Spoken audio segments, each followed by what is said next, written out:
Bonjour Sam, moi c'est Noémie, j'ai 24 ans, je suis la maman de Lou qui a 1 an et Nausicaa qui a 3 ans. Et l'année dernière, suite à mon accouchement non assisté à la maison, on a vécu un placement abusif de 2 semaines. Et donc si je suis là, c'est pour raconter vraiment comment est-ce que ça s'est passé et comment ça a été pour nous.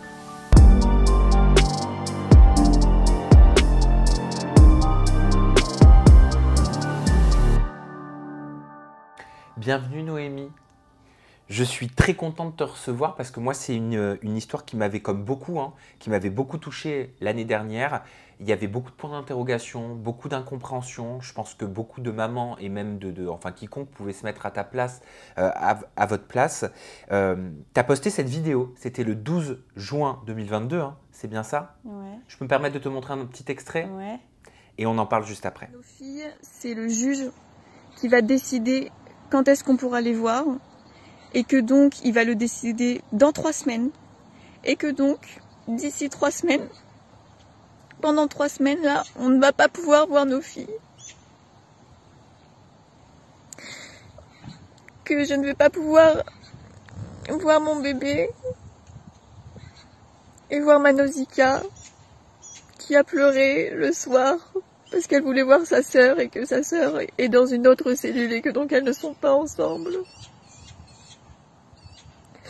Et donc il nous explique voilà, qu'on ne verra pas nos enfants pendant minimum 3 semaines jusqu'à ce que le juge décide de combien de temps on va avoir le droit de voir nos enfants. Et là, mon compagnon, il jette les clés de la voiture par terre et il s'énerve, il dit c'est pas possible et tout ça. Et le monsieur lui dit vous vous comportez comme un enfant. C'est pas la réaction d'un père, ça. Et donc, mon compagnon s'énerve en disant ça, c'est pas la réaction d'un père. Vous pensez que ça, c'est pas la réaction d'un père? Et il lui dit oui. Et si vous continuez à vous comporter comme ça, vous ne reverrez jamais vos enfants. Tu t'en souviens comme si c'était hier? Je déteste cette vidéo. Pour quelle raison? C'est horrible. Bah ça, je pense elle incarne le moment où j'étais le plus mal. Je suis incapable de la regarder. Non, c'est la première fois que je la regarde, je pense. Que tu la revois, ça te fait quoi de la revoir, cette vidéo, un petit peu plus d'1 an après?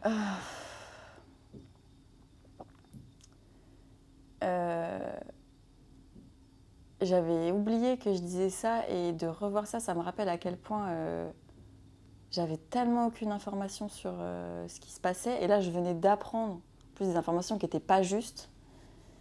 Enfin, ça me met en colère là, de voir ça. Ça te replonge dans l'émotion? Ouais. Sur le moment, tu es traversée par quelle émotion? Donc tu viens d'accoucher, on est d'accord? Chez toi. Donc ce qu'on appelle un accouchement non assisté. Ouais. C'est un choix. Ouais. Tu vas pouvoir nous expliquer pourquoi ce choix. C'est légal. Oui. C'est totalement légal en France. Mais c'est différent d'un accouchement accompagné à domicile. C'est bien ça, Oui. Tu peux nous expliquer la différence dans un premier temps? Eh bien, accouchement à domicile classique, il y a une sage-femme qui vient. Et accouchement non assisté, c'est sans sage-femme. Il y a une doula qui peut être là pour un accompagnement plus psychologique. Ou alors juste avec... moi, j'avais prévu de le faire avec Raphaël, mon compagnon. Pourquoi tu as fait ce choix?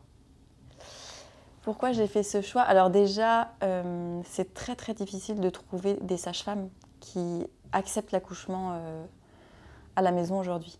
C'est hyper compliqué, ça a un certain prix. Et moi, je connaissais déjà quelqu'un qui avait fait ça, qui avait fait un accouchement non assisté. Et en fait, tel qu'elle m'en avait parlé, je trouvais que ça avait l'air génial, ça avait l'air super. On aimait beaucoup l'idée que Raphaël il puisse être présent, actif. Donc le papa? Ouais, qu'il ait un vrai rôle, qu'il puisse attraper le bébé, etc. Enfin, vous étiez renseigné comment on prépare un accouchement non assisté? Ouais. Alors, outre le fait de lire beaucoup de livres, etc., moi j'ai suivi une formation qui est dispensée par une Québécoise qui s'appelle Karine, qui est sage-femme et qui est doula aussi, et qui parle en fait de quels sont les signaux importants de santé, là où il faut s'inquiéter. Déjà, qu'est-ce que c'est l'accouchement? Qu'est-ce que c'est les étapes? Parce que ça, c'est même des choses qu'on ne nous explique pas du tout quand on va accoucher en temps normal et qu'on suit une prépa en hôpital, quoi. Le placenta, etc. Enfin, elle donne toutes les clés, en fait, pour pouvoir avoir un accouchement souverain. C'est comme ça qu'elle appelle ça. Qu'est-ce qu'il y a de plus profond derrière cette volonté d'accoucher de façon non assistée à son domicile? Moi, dans le fond, il y a cette notion de se réapproprier sa puissance et son enfantement. Et je trouve qu'à l'hôpital, moi j'ai accouché à l'hôpital pour Nausicaa, pour ma première, je trouve qu'on ne peut pas disposer de son corps. Déjà, on t'allonge complètement à l'horizontale alors que c'est une position qui n'est pas du tout physiologique. Normalement, la nature, c'est d'accoucher dans le sens vertical pour que juste ça aide le bébé à descendre. On t'écarte les jambes, tout le monde passe, il y a de la lumière, etc. Il n'y a aucune intimité. On te met la pression au niveau du temps parce qu'il faut libérer les chambres. Si ça ne va pas assez vite, soit on peut sortir les pinces pour tirer la tête du bébé. On te perfuse alors que tu n'as rien demandé pour te mettre une hormone pour te faire avancer le travail, etc. Enfin, j'ai l'impression qu'on est complètement dépossédé de notre corps. En tout cas, moi, j'ai eu cette sensation-là. Tu as l'impression que ça a été industrialisé, l'accouchement? Ouais, clairement, tellement. Tellement, maintenant, il y a l'humain, mais il y a aussi la gestion des places. Il y a aussi, si tu as dépassé le terme de 3 jours, on te déclenche. Enfin, il y a énormément de choses et je ne me suis pas sentie consultée du tout. Et j'ai eu l'impression que les gens savaient pour moi ce qui était bon. Sauf que quand tu es en train d'accoucher, t'as pas l'énergie de dire « non, moi je veux pas, ne clampez pas le cordon maintenant, parce qu'en fait c'est mieux d'attendre ». Ou « ne l'emmenez pas tout de suite faire des examens, moi j'ai envie de le garder contre moi plus longtemps, ça peut attendre ». Ce genre de choses, t'as pas ça. Est-ce que c'est une décision qui a été comprise, validée, même si c'est vous les parents, c'est toi la mère et c'est vous qui choisissez, mais par ta famille, par ta propre mère, ton propre père? Alors, complètement comprise et soutenue par mon père, oui. Il nous a super bien soutenus, aussi parce qu'il est très confiant de nature, donc il n'a eu aucune crainte. Ma mère, elle nous a aussi soutenus et compris, mais elle avait quand même pas mal peur. Donc la peur prenait le dessus? Par exemple, elle m'a dit « ne me dis pas, si tu as des contractions et tout ça, tu m'appelles quand tu as accouché, et comme ça, je stresse pas, etc. » Donc elle avait pas mal d'angoisse, mais ils ont pu l'entendre, ce qui n'a pas forcément été le cas des parents de Raphaël. D'accord, donc ton compagnon. Oui. Ils ont mal accueilli cette décision? Disons que c'est une famille un peu plus classique, entre guillemets, même si j'aime pas trop le terme. Et donc, je pense que quand moi j'ai dit c'est ça qu'on va faire, pour eux c'était la première fois qu'ils en entendaient parler. Ils ne savaient pas que ça existait, comme beaucoup de gens. Et donc pour eux, effectivement, il y avait le fait que ça peut être dangereux. Et en fait, eux, quand il y a un sujet qui les met pas forcément à l'aise, on va pas se poser autour d'une table et en parler. Juste, on va pas en parler. Ce qui aide pas à comprendre, du coup, forcément. D'où est-ce que ça devient, Noémie, cet état d'esprit, ces convictions, ce déterminisme? D'où est-ce que ça me vient? Je ne sais pas. Je pense que déjà, on a une famille atypique. Dans quel sens? On a fait des choix, on a eu des convictions, déjà de base qui n'étaient pas comme tout le monde. Et puis moi, au niveau de ma sensibilité, de mon tempérament, etc., rapidement, je me suis sentie différente et pas forcément... Au début, c'était une souffrance, quoi. À l'école ou ce genre de choses, je me sentais pas adaptée au système tel qu'il est, à cette réalité-là. Tu le voyais déjà différemment? Tu le pensais déjà différemment? Tu Oui. savais déjà que tu ferais différemment? Oui. Par exemple, déjà à l'école, je me sentais pas à ma place. Et moi, j'ai arrêté l'école en seconde, par exemple. Parce que juste, je mettais pas de sens. J'ai toujours eu besoin de mettre du sens. C'est ça. Et je mettais pas de sens et j'arrive pas à faire des choses quand j'y mets pas du sens. On est perçu comment quand on fait pas les choses dans le sens de la majorité? Eh ben ça dépend. De plus en plus, je pense que ça dépend de la manière dont on l'amène. Et je pense que maintenant, notamment avec ce qui s'est passé, je me sens plus légitime à être différente. J'arrive plus à m'assumer là-dedans et à y trouver une force. Alors qu'avant, déjà, il y a la peur d'être rejeté, de ne pas être compris. C'est pas forcément agréable de se sentir différent et de l'impression de ne pas avoir forcément sa place. Et c'était plus quelque chose que je cachais, du coup. J'allais pas revendiquer ma différence. J'ai essayé plus de camoufler ça, quoi. Comment t'expliques que ce choix d'accoucher de façon non assistée, chez toi, comme tu nous l'as expliqué, se transforme en drame? Il y a eu plusieurs choses. Déjà, je pense qu'il y a eu un énorme manque de transparence du côté des services sociaux, mais aussi de mon côté. C'est-à-dire que moi, j'ai eu un seul échange vocal au téléphone avec quelqu'un de la PMI. Et Donc la PMI, juste pour expliquer exactement ce que c'est, je me le suis noté, je ne le trouve plus. Protection maternelle infantile. Merci. J'avais peur, moi, d'expliquer que j'avais accouché à la maison sans médecin, parce que je savais que ça pouvait être mal reçu. Je sais que les gens ne connaissent pas, que ça leur fait peur, etc. Enfin, on ne se sent pas du tout légitime quand on fait ça. Oui, il y a même des mamans qui accouchent, qui prennent cette décision-là, et tu me le disais hein, en off, qui appellent au dernier moment en disant « Ah bah j'ai accouché, et c'est arrivé d'un coup » parce qu'elles partagent cette peur-là. Oui, exactement. Cette peur d'être jugée, cette peur que derrière il y ait des regards insistants, voir ce que tu as vécu en fait. Ouais. Et en fait, le problème, c'est ça, c'est que, tel que je l'ai senti dans mon échange avec la PMI, c'est qu'ils ne traitaient pas ma différence comme une différence sans jugement et un essai de compréhension. C'était qu'il y avait ce truc de, ok, mais il y a un problème en fait. Ce choix, ça vient d'un problème.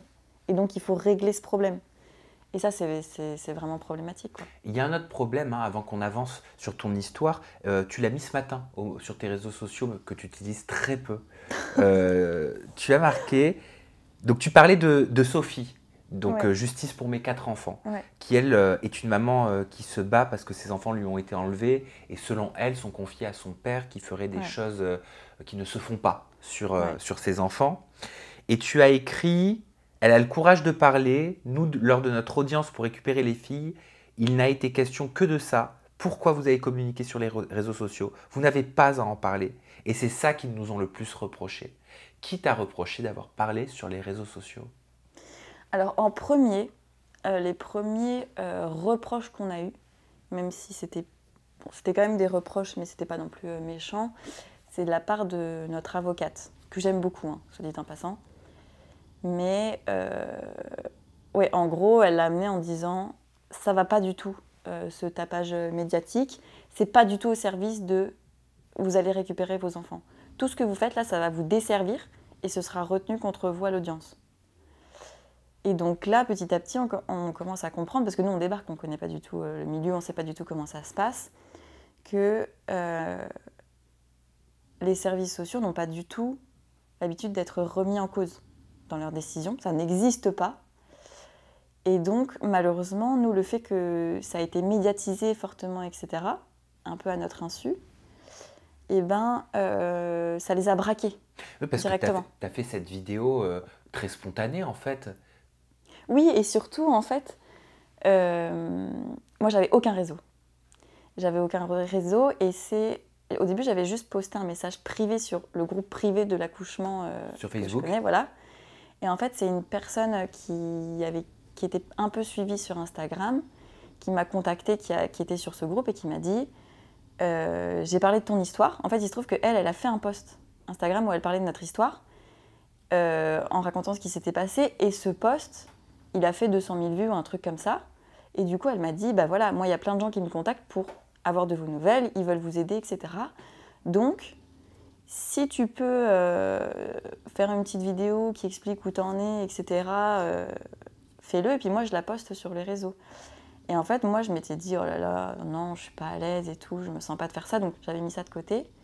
Et en fait, là, sous le coup de l'émotion, je me suis dit, bon, bah, les gens... En fait, je me suis surtout dit, j'ai même pensé à mes proches, je me suis dit, fais cette vidéo parce que tu n'auras jamais le courage de raconter 10 fois aux gens qui sont proches de toi, qui te demandent ce qui s'est passé, parce que c'est trop difficile. Donc à la base, c'est à ça que j'ai pensé. Je lui ai envoyé. Et de là, c'est parti le fait qu'elle... Mais c'est elle, à la base, qui a fait même le compte pour nous. Et c'est de là que tout a explosé médiatiquement. Ouais, même maintenant, je connais même pas mes identifiants Instagram, tu vois. Parce que c'est pas nous qui avons créé le truc. Et...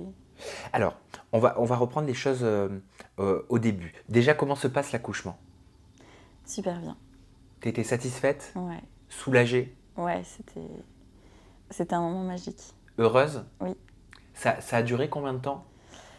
J'ai commencé à avoir des contractions à 18h et Lou est né à 3h du matin. Donc c'est relativement rapide pour un accouchement. L'accompagnement de ton conjoint, Raphaël, s'est bien passé également? Alors, il n'y a pas eu d'accompagnement. Pourquoi? Parce qu'en fait, moi, je pensais que ça allait prendre énormément de temps. Mon précédent accouchement, il avait duré 2 jours, enfin 2 jours de travail, etc. Ça a été très très long. Donc je m'étais dit, ok, t'en as encore pour une journée ou deux. Et c'était important que Raphaël il puisse se reposer pour être vraiment là pour m'aider au moment où c'était vraiment douloureux. En fait, il se trouve que c'était quasiment pas douloureux. J'étais sereine tout le long, j'étais bien, j'étais calme. Et en fait, d'un coup, j'ai senti que j'allais accoucher. Donc je l'ai appelé. Et en fait, il est arrivé 2 minutes avant que j'accouche, quoi. De quelle façon t'as accouché? Qu'est-ce que t'avais prévu? Où est-ce que t'étais? Alors, on avait prévu plein de choses. Un matelas, des couvertures, des huiles essentielles, de la musique, des méditations, enfin, énormément de choses. Et en fait, comme du coup, j'ai pas... Ça, c'est... Enfin, ouais, j'ai même pas eu le temps de me mettre dedans tellement ça a été rapide. J'ai accouché dans nos toilettes. Ce qui est quelque chose qui arrive très fréquemment, en fait. D'accord. J'ai vu après coup avec les mamans qui accouchent à la maison, parce que c'est un espace qui est petit, D'accord. qui est restreint, qui est fermé. Et voilà. Mais t'étais assise sur la cuvette des toilettes? Non, j'étais debout. Enfin, au début, j'étais assise. D'accord. Et quand mon corps a poussé, du coup, je me suis levée. Et je me suis avancée un petit peu pour que Raphaël puisse venir... Donc, levée sur la cuvette des toilettes? Non, pas du tout, non. J'étais par terre. D'accord, Ah non, ok. Et comment tu réceptionnes le bébé? Eh ben, j'avais les jambes écartées et Raphaël, il s'est agenouillé en dessous pour pouvoir attraper Lou. En sachant que moi, j'étais vraiment très, très lucide. C'est-à-dire que j'ai eu une contraction, il y a la tête qui s'engage. Et en fait, ça fait comme des vagues. C'est-à-dire qu'au moment de la contraction, tu ne peux pas parler parce que c'est trop intense, etc. Mais après, il y a un moment de creux. Et donc là, je lui dis, bah, prépare-toi parce que là, je sens que c'est maintenant qu'elle va arriver. Ok. Et puis voilà. Et quelle différence notable entre ton premier accouchement de Nausicaa à l'hôpital, assisté, et l'accouchement de Lou chez toi, dans ton cocon, avec ton mari, ta famille? Eh ben déjà, quand j'ai accouché de Nausicaa, c'était en période Covid. Ça veut dire quoi? Ça veut dire que Raphaël, normalement, au bout d'1 heure, il devait rentrer à la maison. Donc nous, elles ont été sympas, elles nous ont laissé un peu plus, mais peut-être, enfin je sais pas, 2-3 heures maximum. Et après, terminé, il a dû aller faire sa nuit tout seul dans l'appartement alors qu'il venait d'être papa. Et moi, je suis restée toute seule avec Nausicaa. Il avait des heures de visite. L'après-midi, je crois, c'était que l'après-midi de telle heure à telle heure. Ça, c'est extrêmement violent. Tu viens d'être papa et en fait, tu dois rentrer. Tu peux pas rester avec ton bébé la première nuit et tout. Le pot à pot. En fait, tu peux pas faire à ton rythme. C'est pas ton rythme, c'est celui de l'hôpital avec les protocoles, les règles. On peut faire ci, on peut pas faire ça. Enfin bref, moi, il fallait que je la réveille la première nuit pour lui donner à boire, alors qu'en fait, non, en fait, quand ton bébé est chez toi, tu le laisses dormir, il boit quand il a faim, etc. Et c'est le lendemain de l'accouchement que ton compagnon Raphaël se rend à la mairie pour déclarer la naissance de Lou? Non, parce que c'était le week-end et qu'après, c'était lundi férié. D'accord. Donc en fait, il y est allé le 4e jour, en sachant qu'on a 5 jours pour déclarer la naissance. Donc il était dans le délai légal. Ouais. Voilà. Et tu as déclaré que la dame a paniqué en voyant que vous n'aviez pas eu d'assistance médicale chez vous. Bah oui. Bah oui, clairement. En fait, à chaque fois que tu demandes la naissance, enfin que tu déclares une naissance, normalement tu dis, soit tu fais une attestation sur l'honneur qui dit, du père qui dit j'ai vu l'enfant naître et c'est mon enfant, soit tu donnes un papier d'une sage-femme ou d'un médecin qui a un papier médical qui atteste que l'enfant est sorti de moi, en fait. Donc là, c'était forcément sur l'option numéro 1, l'attestation sur l'honneur. Exactement. Et en fait, comme c'est très très rare, les agents de mairie, ils n'ont pas l'habitude de voir ça. Ok. Et ça, on le savait, on était préparés. Tu as confié également donc, que la PMI, donc tu l'as dit, la protection maternelle et infantile, vous a tanné de faire venir quelqu'un chez vous.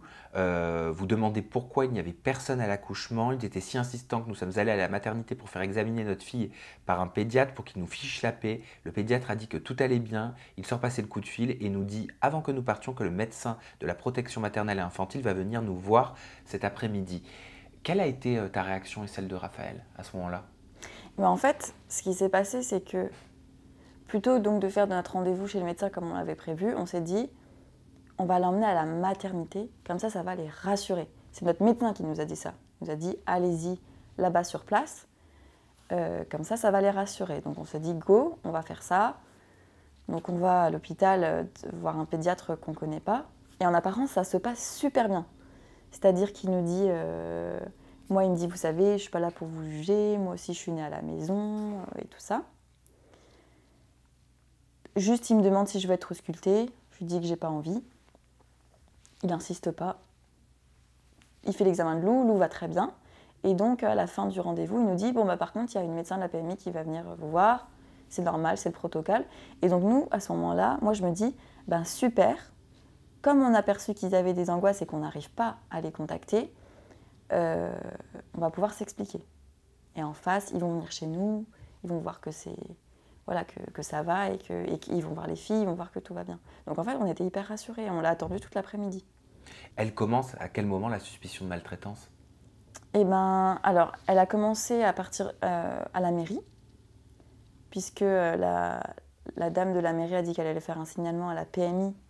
Et je pense que c'était pas un signalement en mode très neutre. Je pense qu'il y avait largement sa peur qu'elle a projetée.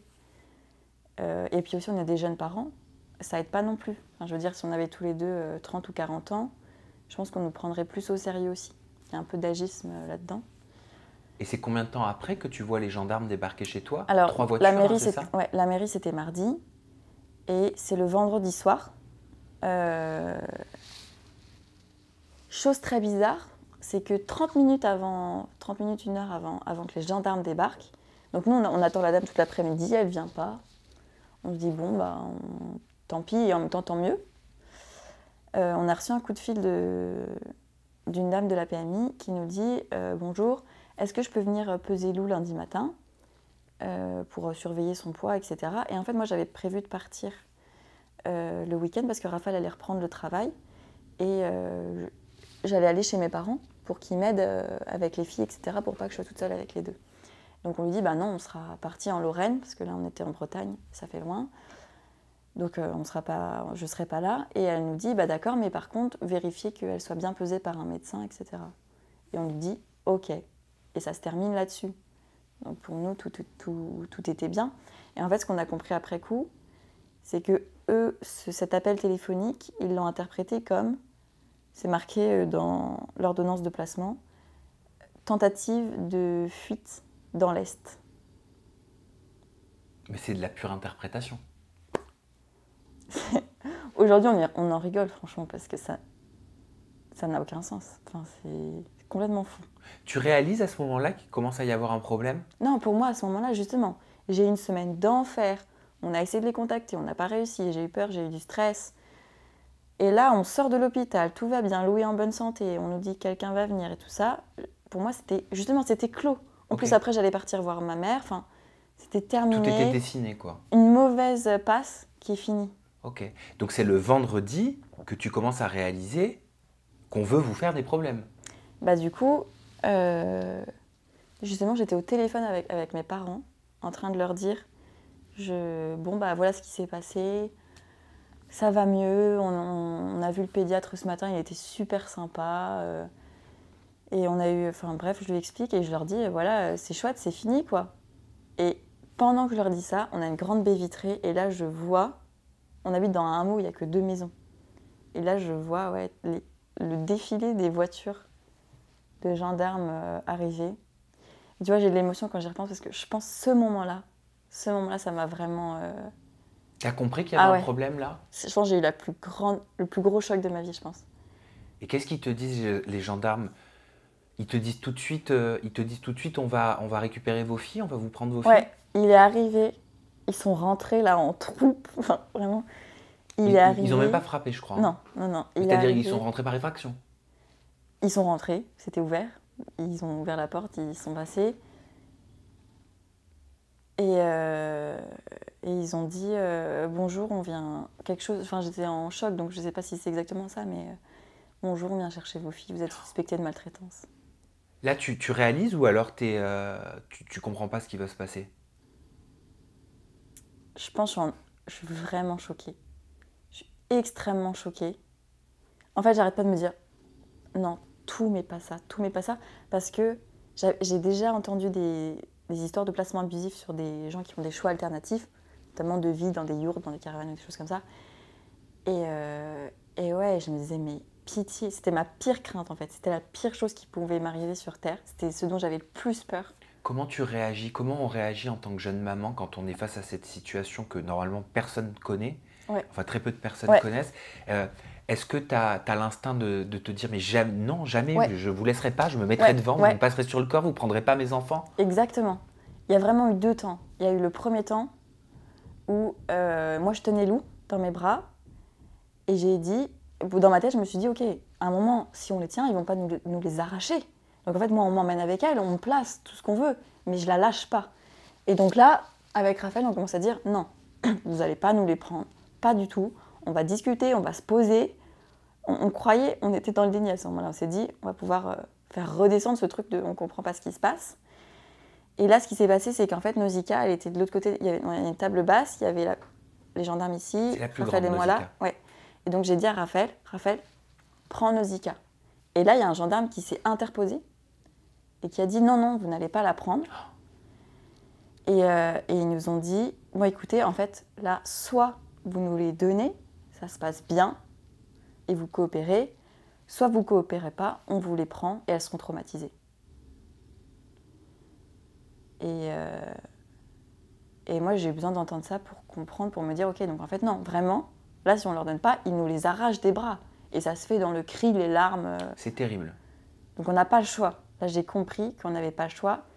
Et à ce moment-là, ça a basculé parce que direct, j'ai pensé aux filles. Et donc, je me suis dit, ok, il faut que je leur explique, il faut qu'elles sentent que j'ai confiance, que je vais les revoir, que ouais, faut passer au-dessus de moi. Oui.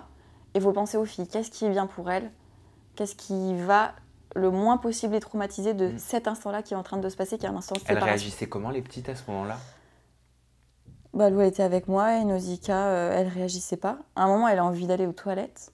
Je l'ai emmenée aux toilettes. Il y a 2 gendarmes qui m'ont suivie aux toilettes avec une dame pour vérifier que je me sauve pas ou j'en sais rien. Et justement, donc dans ce moment-là aux toilettes où ma fille est aux toilettes, cette dame, je savais même pas qui c'était, je lui dis, vous savez là que ce qui est en train de se passer, c'est pas normal, etc.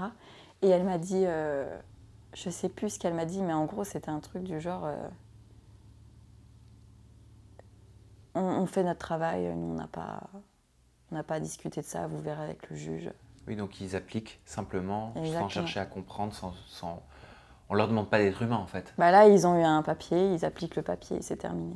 Ok, donc ils doivent pas comprendre, savoir s'il y a une injustice, essayer de connaître les tenants et les aboutissants, c'est pas leur job à ce moment-là. Exactement. Mais c'est dur à comprendre sur le moment, ça.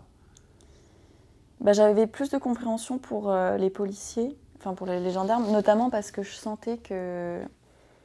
Je pense qu'ils sont habitués, quand ils font ce genre d'intervention, à avoir des réactions hyper virulentes et tout. Et du coup, là, je les sentais prêts à attraper Raphaël au moindre geste et tout, alors que moi, j'étais quand même très très calme. Puis après, il a fallu préparer des valises. Sauf que nous, on ne savait pas... Enfin, déjà, c'est horrible. C'est horrible. Préparer, prendre des affaires, etc. Et en plus, moi, je ne savais pas pour combien de temps elles partaient. Je ne savais pas quand on allait les revoir. Donc là, on a commencé à poser beaucoup de questions. Et c'est là qu'il y a quelque chose de pas normal, parce qu'en fait, normalement, quand tu viens comme ça, on aurait dû avoir l'OPP, qui est un papier, l'ordonnance de placement provisoire, qui te marque point par point pourquoi on te prend tes enfants et pour combien de temps. Et c'est quoi, et qu'est-ce qui va se passer? En fait, on aurait dû juste nous dire qu'est-ce qui se passe, Mais donc il y a eu où un est-ce défaut de qu'on va, etc. procédure. Mais complètement. Mais ça, c'est une faute qui est énorme. Parce que tu l'as eu par la suite, hein, les On a raisons. mis 1, 2, Petit 3. 1, le médecin trouve qu'elles ne sont pas en grande On a forme. eu 4 C'est ça? jours à l'avoir. On a mis 4 jours à 4 l'avoir. jours. Ouais. Petit 2, le papa n'avait pas le droit de faire la déclaration de naissance avec une déclaration sur l'honneur. Faux. De toute façon, tout est faux. Petit 3, vous avez accouché toute seule chez vous. C'est pleinement légal. Petit 4, vous avez refusé qu'une dame de la PMI vienne peser votre enfant lundi qui arrive. Tu nous expliques qu'il y avait ce week-end chez les parents pour qu'ils puissent t'aider. Que tu voulais simplement que ce soit un petit peu plus tard.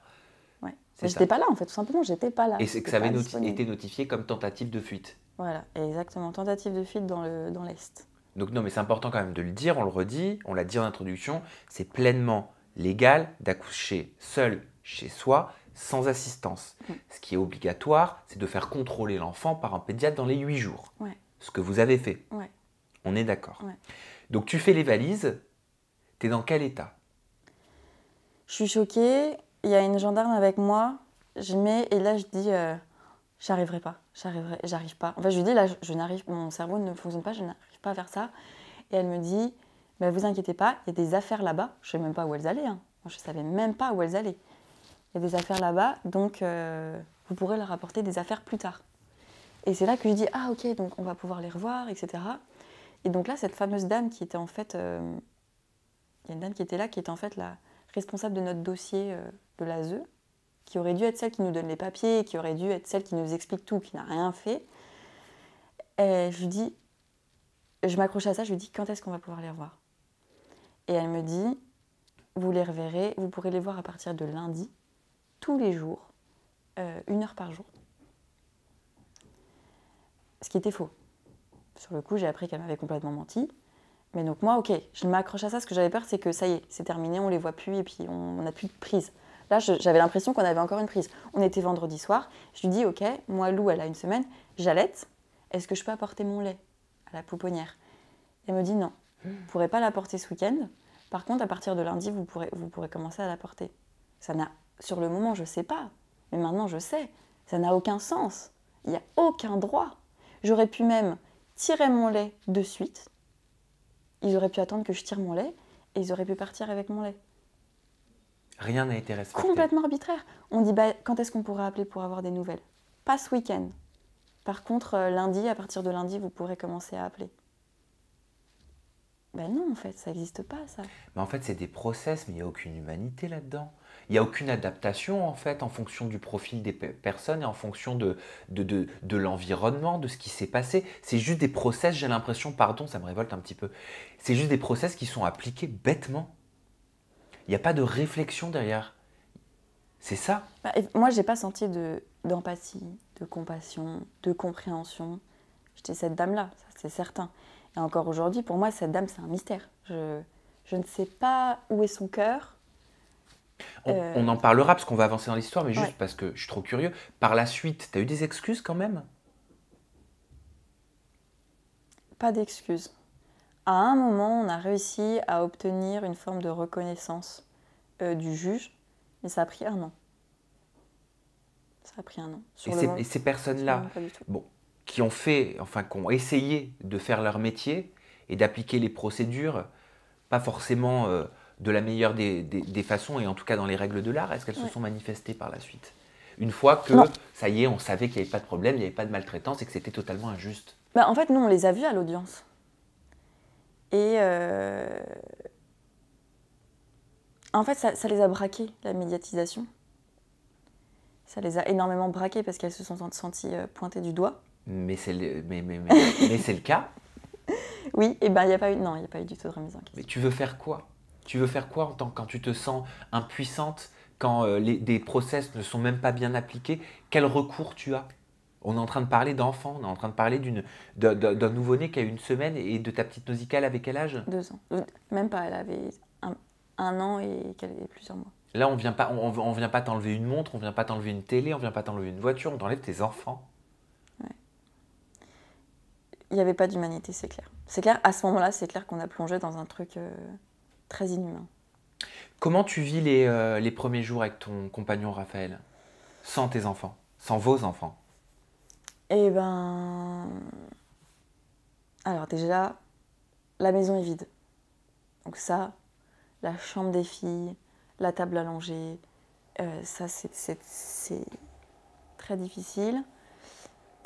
Alors moi je me suis beaucoup renseignée sur les pouponnières parce que j'avais peur qu'elles soient dans un truc maltraitant. Enfin, pas de fait, mais les institutions, on sait que des fois il n'y a pas assez de personnel, etc. Ben oui. Et puis qui s'occupe de mon enfant, Voilà. qui c'est qui lui donne de Voilà. l'amour. Exactement. Donc déjà là, j'ai commencé à me renseigner beaucoup là-dessus, à regarder toutes les infos que j'avais, qu'est-ce que c'est une pouponnière, il y a combien d'adultes par enfant, etc.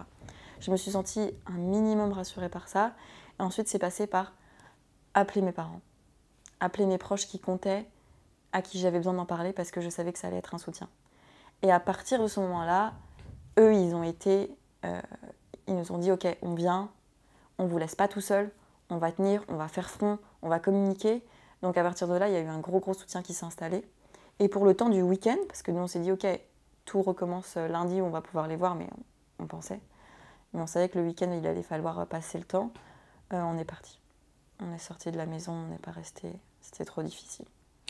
Tu arrives à te raisonner, tu arrives à te dire, ok, on va passer un moment très très très très dur, c'est totalement injuste, mais on va les retrouver, on va les récupérer. Non, alors moi, j'ai très peur. J'ai très peur aussi parce qu'on a un mode de vie qui est atypique, etc.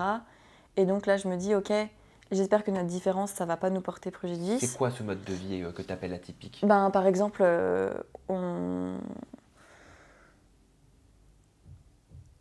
mange quasiment pas de viande, on consomme pas de produits Je laitiers. mange pas de viande non plus. Hein. Voilà, mais le régime alimentaire, c'est quelque chose qui peut être... notre avocate, elle nous l'a dit après. Elle nous a dit, est-ce que vous êtes végane? Oh, putain, On a dit, non, mais presque, quoi. Et elle nous a dit, ne le dites pas. Ne le dites pas parce que ça va vous porter préjudice. Pardon, mais non, mais moi, j'en quel rigole monde aujourd'hui, on vit? mais en vrai, c'est pas drôle du tout. Ah non, non, mais c'est... Aïe, aïe, aïe, ça me choque tout ce que Et tu puis, me racontes. couches lavables. Eh ben, nous, on a planqué les couches lavables, on a montré les couches jetables. Enfin, en fait, tout ce qui est de l'ordre de la différence qui est un peu... Oui, oui, bien sûr, vous ne surconsommez pas, donc c'est très grave. Exactement. Pardon, C'est- hein, non, je mais caricature. Mais c'est tellement ça. C'est tellement ça. Et puis moi, j'ai dû justifier plein de trucs. Pourquoi est-ce que vous travaillez pas? Ben, en fait, je travaille, je m'occupe de mes filles. C'est un travail, c'est pas reconnu, mais s'il vous plaît quand même. Pourquoi est-ce qu'elles sont pas à la crèche? Pourquoi est-ce que Nausicaa, elle va pas déjà à l'école? Enfin, des trucs... Voilà quoi, des trucs qui sont pas dans la norme. Et c'était vu comme... par exemple, on nous a dit une phrase qui m'a beaucoup choquée, qui était « On doit aussi voir dans quelle mesure vous êtes intégrés au système, parce que vos filles, c'est important qu'elles le soient, et si elles ne sont pas suffisamment intégrées dans le système, ben, c'est aussi une mise en danger de l'enfant. » Sauf que là, c'était pas vu en mode sociabilisation, insertion, c'était vraiment vu en mode typiquement vegan, pas vegan, des choses comme ça, quoi. Tu vas les voir 1 heure par jour? Non, ça va jamais arriver. Tu les as vus combien de temps, combien de fois? En 2 semaines? Je crois, la première semaine, on n'a pas pu les voir, et la deuxième semaine, on les a vus, il me semble, 3 fois. Sous surveillance? 3 fois 1 heure. Oui, avec 2 personnes dans une salle qui notent les moindres faits et gestes. Comment ça se passe? Comment il est le contact avec tes filles? En fait, Nausicaa, on l'a jamais laissé. On l'a jamais fait garder. Plus de 5 jours peut-être. Et donc là, ça faisait 7 jours qu'on l'avait pas vue. Nous, on appelait à la pouponnière, donc on savait que le soir, elle pleurait, qu'elle nous appelait. Elle parle tout le temps, elle est super extravertie. Là, elle n'a pas dit un mot. Elle n'a pas dit un seul sourire. Elle a arrêté de manger. Elle mangeait plus. En fait, elle était en dépression. Elle restait allongée sur le canapé, elle suçait son pouce. Et des fois, elle pleurait parce qu'elle était triste. Et donc, mais ça, on l'a pas su tout de suite. Je pense qu'ils ont essayé de nous préserver. Et donc, quand on l'a vue, au bout d'1 semaine, ils ont ouvert la porte. Donc, on est dans une salle à part. Elle nous a vus comme ça. Et elle n'est pas venue vers nous. Et on lui a dit, viens, et tout ça, viens. Et en fait, elle a fini par venir. Je l'ai prise contre moi. Et elle est restée prostrée, sans bouger, sans parler contre moi pendant... on avait 1 heure, elle est restée peut-être 30 minutes comme ça. Même plus, 45 minutes, je pense. Et on essayait on comprenait pas, on s'attendait pas, on n'était pas préparés. Ils auraient pu nous dire aussi, nous prévenir que, bah, attention, votre enfant, il va peut-être avoir une réaction pas comme d'habitude, etc. Tu parles, t'es jeté là-dedans, on ne dit rien du tout. Et ce qui a été très très dur pour Raphaël, donc Raphaël il a pris Lou, c'est qu'en fait elle n'a pas voulu aller avec Raphaël. Elle est restée contre moi, donc je ne pouvais pas prendre Lou, alors que Lou elle voulait téter, donc c'était compliqué, enfin bref. Et elle est restée comme ça. Elle faisait des petits gémissements, et c'est tout. Tu avais des craintes aussi par rapport, je pense, au nouveau-né. Tu venais d'accoucher. Tu l'as porté pendant des mois, mais dans le monde terrestre, elle ne te connaît pas encore. Tu vois, il faut apprendre à se connaître, mère et fille. Et toi, on t'a gâché ça. On te l'a enlevé. Et tu pourras jamais. Tu avais conscience que tu le récupérerais jamais, ça. Ouais, exactement. Sur le moment, il y a un truc en moi. Nausicaa, j'étais certaine qu'elle souffrait, c'était horrible. Il y avait énormément de manifestations, parce qu'à la fois, elle était assez grande pour souffrir et en même temps trop petite pour comprendre. Lou, il y a un truc en moi, comme on avait encore on faisait encore que un, toutes les deux. Moi, j'ai une forme de confiance infinie en elle. Et je crois pas non plus au hasard. Et donc, il y avait un truc en moi qui me disait, je pense que si là, elle a été prise à une semaine de sa naissance, je pense qu'elle est venue en connaissance de cause et qu'elle savait ce qui l'attendait. Donc moi, j'avais une forme de foi où je me disais, elle sait ce qu'elle traverse et je crois en elle et je sais qu'elle est assez forte pour traverser ça. Après, aujourd'hui, je me rends compte quand même qu'il y a des trucs parce que, par exemple, je vois, il y a 2 jours, il y avait une maman qui avait son petit bébé de 2 semaines contre elle. Je vois que quand ça touche à cet âge-là, je le repère direct et c'est hyper douloureux pour moi quand je vois ça. Ça me rappelle ce que j'ai pas eu. C'est récent, hein, c'était il y a 1 an. Les petites, tu les sens, tu penses que ça a joué sur leur développement aujourd'hui, sur qui elles sont? Lou, j'en suis sûre. Lou, c'est la plus petite. Ouais, elle a des énormes... Elle a des grosses angoisses de séparation. C'est par phase, mais il y a des moments, c'est vraiment très costaud.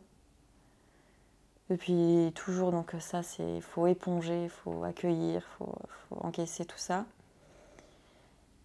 Et Nausicaa, j'ai l'impression, on verra plus tard, mais j'ai l'impression, après de longs mois où on l'a récupérée, elle était propre, elle refaisait pipi sur elle, complètement paniquée, on ne pouvait pas fermer une porte, on ne pouvait pas la mettre dans la voiture, elle devait dormir collée contre nous, enfin, on l'a récupérée complètement détruite. Et j'ai l'impression que là, elle a de nouveau une sécurité affective qui s'est remise en place. C'est à quel moment que Brigitte Macron vous écrit au travers de son cabinet? Tu reçois un courrier qui dit « L'épouse du chef de l'État m'a confié le soin de vous exprimer ainsi qu'à votre fils et sa compagne ses plus chaleureuses pensées accompagnées des vœux sincères qu'elle forme pour l'avenir de Nausicaa et Lou. » On a reçu ça, je sais plus, plusieurs semaines après. Donc c'était un peu tard. Oui. Oui, c'est tard. Factuellement, oui, c'est tard. Mais est-ce que c'est pas quelque part le fait que ce soit la femme du président de la République en place qui vous fait envoyer ce courrier de par son cabinet? Est-ce que ça ne veut pas dire quelque part aussi pour toi, pardon, il y a eu un problème dans le fonctionnement de cette société sur cet instant T avec vous? Non. Moi, j'y vois une forme de reconnaissance fake parce que je pense qu'il y a beaucoup une question d'image. C'est l'image, je pense. Et donc, ça sauve un peu l'image de faire ça. De toute façon, il y a beaucoup de gens, après, qui ont essayé de sauver leur image, notamment la mairie à Vitré, etc. La mère qui m'a appelée. Mais elle ne m'a pas appelée parce qu'elle s'est dit, en tant que maman, oh, mince, c'est terrible ce qui arrive. Je pense qu'elle m'a appelée parce que bah là, l'image de sa ville en prenait un coup, que donc il fallait faire quelque chose. Vous déménagez? Ouais. Oui. C'est pour quelle raison? Alors, pour l'école de Nausicaa, mais de toute façon, on aurait déménagé parce que moi, j'ai trop de formes de souvenirs de trauma qui me prennent dans le corps dans cette maison. Par exemple, encore hier, il y a quelqu'un qui est venu nous apporter une commande par la porte. Et en fait, quand on monte nos escaliers, ça fait un peu, de manière dynamique, ça fait un peu boum, boum, boum. Et bien en fait, à chaque fois que j'entends ça, Je me dis, et j'y crois, sur le moment, je me dis, ça y est, Ils on reviennent. vient les reprendre. Ouais. Exactement. Et je me le dis, et j'y crois. À chaque fois que j'entends une voiture qui s'arrête devant chez nous, comme c'est un mot et qu'il n'y a jamais Bah oui. personne, pareil. Toujours ce genre de choses. Donc en fait, j'ai besoin de changer d'air pour Mhm. passer à autre chose, quoi. Qu'est-ce que tu leur diras à tes filles plus tard? J'imagine que tu leur raconteras leur histoire. Oui. Mm. J'essaye de leur en parler déjà maintenant, parce qu'elles s'en souviennent pas, toutes les deux. Bien sûr. C'est fou d'ailleurs de se dire que tout ça qui a été énorme pour nous, en fait, là, elles s'en souviennent pas. J'ai conservé tout. J'ai tout conservé. J'ai conservé les documents. J'ai conservé quelques affaires de la pouponnière qui restent dans une boîte, des souvenirs, etc. C'est dans un carton. Et je sais qu'elles pourront l'ouvrir quand elles voudront. Quand ce sera mûr pour elles. Tu comptes faire une action en justice? T'en as commencé une? Non. Non.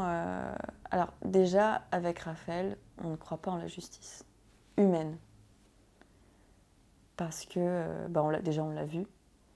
Et donc, traiter un problème de justice par la justice, on n'y croit pas du tout. Et on préfère trouver la paix ailleurs, Où ça? à l'intérieur de soi. Oui. Ouais. Je pense que la seule paix qu'on peut avoir, c'est en nous et ça ne dépend pas de ce qui va arriver à l'extérieur. C'est-à-dire, tu vois en la justice du process, du règlement de compte, de l'ego? Oui. Et en même temps, je comprends très bien qu'il y ait des gens qui aient besoin de ça pour avancer. Moi, je préfère gagner du temps et pas attendre. On va pas attendre que ça prenne des années pour que ça se trouve rien. Juste se reconstruire nous. Et puis peut-être que verbaliser, d'une certaine façon comme tu le fais aussi aujourd'hui, raconter cette histoire marquante pour vous, la propager, c'est une manière aussi bienveillante, positive de se faire un peu justice. Ouais. Et moi, je pense aussi beaucoup aux autres mamans qui veulent accoucher à la maison. En fait, je me rends compte que maintenant, j'ai un objectif. J'aimerais vraiment que quand on tape sur Internet accouchement non assisté, etc., il y ait du contenu qui existe, du vrai contenu légitime qui montre que c'est bienveillant, que c'est positif, que c'est génial. Pourquoi tu ne crées pas une chaîne YouTube? C'est un projet, figure-toi. Ah mais oui, non, mais c'est une bonne idée. Il y a la première vidéo où je raconte mon propre accouchement qui est déjà faite. Et comme je n'utilise pas du tout mes réseaux, parce que je ne suis pas du tout réseau, comme on a quand même beaucoup de gens qui nous suivent, j'aimerais bien quand même mettre ça à profit pour pouvoir mettre en avant plein de mamans qui me contactent et qui me disent moi j'ai ce projet-là, comment on fait? Ou alors moi je l'ai fait, etc. Et mettre ça en avant parce que c'est trop précieux, quoi. Je te remercie, Noémie, pour les confidences que tu nous as partagées aujourd'hui, des confidences très intimes, marquantes pour toi, que tu n'oublieras jamais. Non, voilà. c'est sûr. Mais je trouve que la démarche de l'exprimer, elle est forte. Voilà. On peut te retrouver sur ton compte Instagram, même s'il n'y a que 3 photos. C'est réunir-du-bas notre-famille. Tu y as accès, hein? Oui. Je pense que quand Lou sera un peu plus grande, je m'investirai davantage là-dessus. J'aimerais bien. Mais pour l'instant, elle a 1 an et tout, et je suis très prise. Mais c'est un projet de l'investir parce qu'il y a quand même du potentiel. Merci beaucoup, Noémie. Merci à vous également de nous avoir suivis. On se retrouve très prochainement avec un nouveau témoignage justice. Prenez bien soin de vous.